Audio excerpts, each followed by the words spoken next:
Hello বন্ধুরা, সকলকে স্বাগত জানাই গোপাল ভাঁড়ের গল্পের দুনিয়ায়। আজকে আমাদের গল্পের চ্যানেলের উপস্থাপনা হলো জাতকুল সব গেল নামক গল্পটি। চলো বন্ধুরা, দেরি না করে আজকের এই অসাধারণ গল্পটি শুরু করা যাক। জাতকুল সব গেল। গোপালের স্ত্রী নিজেই দেখাশোনা করে বড় মেয়েকে এক বামুনের বাড়িতে বিয়ে দিয়েছিল। সেই মেয়ে বড় হলো একদিন। তার বিয়ের নিমন্ত্রণে গোপালেরা উপস্থিত। স্ত্রী একান্তে ডেকে বলল, হ্যাঁ গা, আমাদের বড় মেয়ের জামাই নাকি জাতে নাপিত, বামুন নয়, কিন্তু সে সম্বন্ধে তো তুমি কিছু জানো নাকি? স্ত্রীর কথা শুনে গোপাল বলল, আর চেপে যাও, আমিও আসলে বামুন নই, আমি জাতিতে নাপিত। তোমার বাপের কাছে জাত হারিয়ে আমি তোমায় বিয়ে করেছি।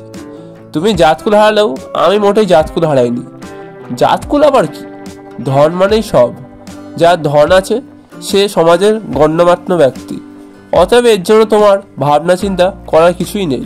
তুমিও হয়তো এই রকম কোনো তাঁতির মেয়ে হবে। বন্ধুরা, গল্পটি কেমন লাগলো অবশ্যই কমেন্ট করে জানাবেন, কারণ আজ আমার খুব শরীর খারাপ। গল্পটি ভয়েস ওভার দিতে হয়তো অসুবিধা হয়েছে, সেটি অবশ্যই কমেন্ট করে জানাবেন। দেখা হচ্ছে পরবর্তী ভিডিওতে। ততক্ষণ ভালো থাকুন, সুস্থ থাকুন।